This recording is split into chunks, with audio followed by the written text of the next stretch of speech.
Good almost afternoon. I am here with Todd Haushalter. Sorry about that. Todd Haushalter, the Chief Product Officer, and Jacob Claesson, the CEO of North America. So just to kind of kick things off and set the stage a little bit, tell us what live casino looks like here in the U.S. today from a product experience standpoint. What is available to customers right now? Jacob, you want to go? All right. So obviously, we live dealers started in the US. I think it's about 5 years now ago when we built our first studio in Atlantic City. Since then, it's a lot has happened to the product. We need to build studios in each state. So we have studios in Atlantic City, Philadelphia, Detroit, and in Fairfield, Connecticut, and also in Vancouver. So we need to build these local studios. The product offering has kind of expanded quite a lot since those beginnings, when it was mostly, say, the core games, blackjack, roulette, baccarat.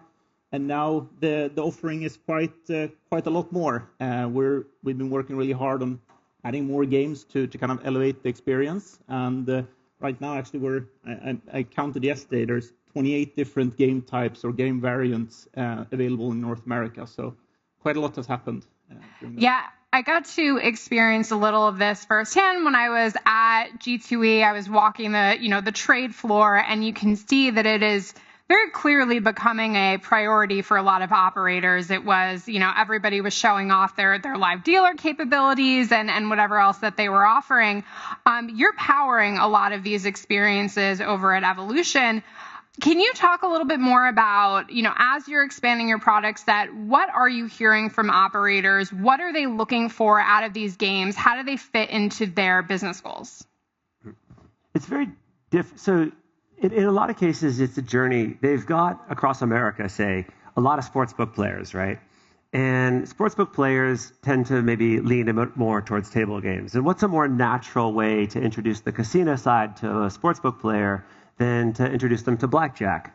And as it was referenced this morning on the panel, if you've got a live dealer there, like you've seen in the casino, like you've seen in Las Vegas, it's a very smooth segue. The other channel is slot players come over to play this new game category that we invented called game shows. And so these are like quite grand games, a big jumbo wheel with side games and bonuses, very rich studios, like you'd find on a television game show, like Price is Right or something. And in fact, Deal or No Deal is one of our games. We licensed it. And so slot players kind of come over for that. And it's a very different experience. And I think it's so current right now. If you look at a few years back, Facebook was basically a text platform. And then it became pictures. And then it became videos. And then everybody moved over to Instagram. And Instagram is very video-centric. And now it's TikTok. And it's Instagram Reels. And so the whole world is just all about video. So it makes all the sense in the world that people would want to gamble in a very video-rich, dynamic world. So that's where we're focused on providing that, really. Yeah, and I mean, you talk about video, but also this social component, this community aspect has been another big theme over the last couple of days. I'm curious to hear a little bit more from you. Who's the audience that you're cultivating with these, and how do they compare to the typical casino customer? Yeah, it's literally like everybody. It's in the early days, it would have been, people who come from the casino, and in America, maybe it is early days, and so. But you've got players that are just sort of maybe used to blackjack and stuff like that, but there's a lot of discovery happening. In New Jersey, we just launched our biggest game show called Crazy Time. And so now players are starting to come in, and there's discovery through that. And then they go in and they kind of find other games. And you mentioned the community aspect. The thing is like, you've got maybe, on some of our bigger games, you've got 25,000 players on the game at one time. And there's chat, and the chat is just going crazy. And there's a host, and the host is running the game, and different conversations come up, pop culture. And so while you're gambling, people might be like, is anybody going to go see whatever movie this weekend? Or if it's something popular in sports. And it's quite a fun and dynamic way to play that's a lot more than just the good old-fashioned slots that we grew up playing. And you mentioned live dealer earlier. I mean, how important, or I'm sorry, deal or no deal. How important are things like IP and like licensed brands in these games? How important? Incredibly important. Eventually, you run out of games to bring from the casino floor to online, right? And if you look at our five biggest games by player volumes, none of them are classic games. You know, it's these game shows, and all of that's internal IP. We did a deal with Hasbro, a very good partner of ours, and we built this 3D Monopoly world. And so you go in and we roll physical dice, so the players have that trust of live dice. But then you've got Mr. Monopoly kind of running around this world, and that's an incredible piece of IP. And of course, we license that. We also license stuff from our partners at Light & Wonder, Side Bets, or 3-Card Poker, but we mostly create our own IP, and that's really become the most popular stuff. And you mentioned that the various studios, Jacob, that you have here in the U.S. I'd love to hear a little bit more about that, because as we were talking earlier, you blew my mind a little bit talking about just the logistical feat that some of this tends to be. Can you expand a bit on the studios and how, like, what actually goes into making all of this happen? Yeah, I mean, I could go on for hours on that. I work most of my time in Evolution in operations, so that's all that I do. But no, I mean, we employ actually well over 3,000 people in North America. I think we'll be 4,000 by the end of the year. So it's very kind of labor intense. There's a lot of things, and there's a lot going into it that it might look simple on the surface looking at the video stream, but it's a 24/7 operation. It needs to work 365 days a year. Talked about before we started here that it needs to work also during the Super Bowl when Eagles are playing, and the game presenters would rather go watch that game. So it's incredibly complex, both from a kind of staff perspective and all the training, but also the regulator. I mean, it's a highly regulated environment. We have the kind of scrutiny of the regulators, make sure that we operate according to the ways we should, make sure that the games are protected. So there's a lot of things going into it. So sometimes we have to work with the city to get the power upgraded because we're taking in so much power, or you may have to get bus lines rerouted because that shift changes. Like when you have a physical land-based casino, they kind of do all that for you, and they'll change the subway stops and all that. But they're not used to it with us, and so you might have 800 people finishing a shift and dumping out onto the streets, and they got to get home now, and there's just a lot of logistics associated with this stuff that you wouldn't necessarily think about. Yeah, I mean, to put this in context a little bit for the audience, what does the lead time look like to get a facility like this up and running for you?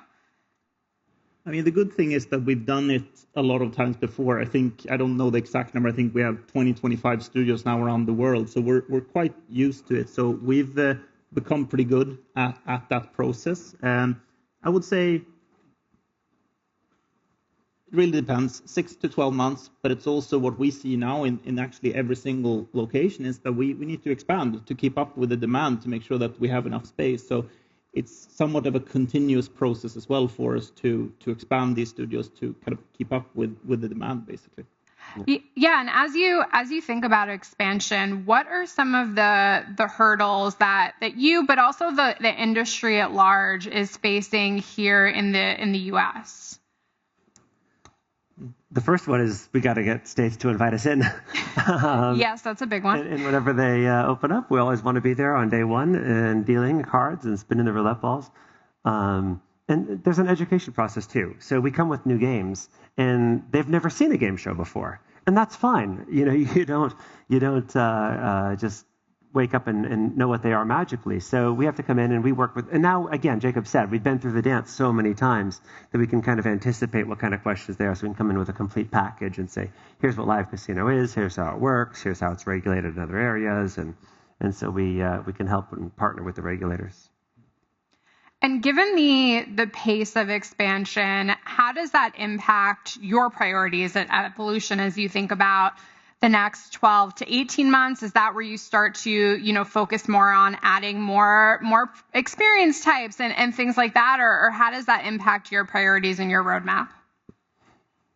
Yeah, back in the day, we used to just sort of make games and say, this year we're going to put a little extra focus on this part of the world. But now it's a total global roadmap. So yeah, the US, we're going to have more blackjack innovation this year than we've ever had. And that's totally US driven because it's such a heavy blackjack market. We did craps for this market. Latin America, they have their own style of things that they want. Slots as well. So this is live, but you've got to totally stylize it for the market. And also what we do, a big part of the business, why there's some 20,000 employees, is because there's so many tables. There's so many tables because our partners say, we want them to wear our uniforms and do our promotions and talk about our casino. And so what happens is that's another great way to not just localize to the region, but also localize to a very specific operator. And so it's a big part of the business. So you're customizing the experience a lot more for this market. Completely. Absolutely. Well, along those lines, I mean, what else have you learned about what works and, importantly, what doesn't work in live casino here in the U.S.? I mean, the interesting part is the players are experiencing it for the first time. One of the differences maybe from Europe is that it's a more kind of mature casino market. So the games by themselves are maybe not new, but it's the trust factor. So it's a lot about building that trust. I think, the fact that it's such a heavy blackjack market is something we learned quickly and kind of expanded on that. But I would say maybe the US audience, they're used to service. They expect high level of service. So that's something that we need to work really hard on to make sure that our dealers, our game presenters can deliver that service that the players expect and that kind of experience. But yeah, it's really important, that aspect of that. So many of the players are experiencing this for the first time. We need to kind of deliver on those expectations. Another difference is we have tipping in America. So the players can tip. It's just part of the American culture. Whereas there's a little button and you can tip the dealer and say thanks. And in Europe, we don't have that turned on. But there's all kinds of little nuances. That must be nice. A little nice for the dealers. Yeah, absolutely. It encourages you to smile.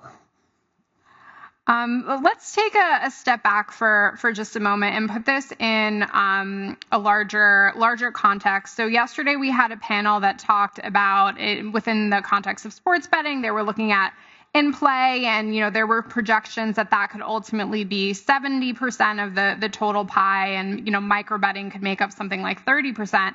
How do you think about the opportunity long term in North America for live casino? How large a piece of the overall online casino space do you see this potentially becoming?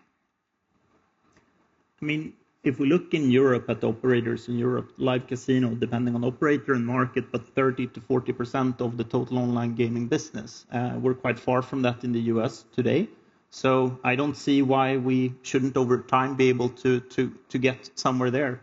If we do the right things, introduce innovation, make sure that players have great experience when they see live dealer, we introduce new type of experiences. I see that there's a lot of opportunity for live dealer to take a bigger piece of that pie than it is today.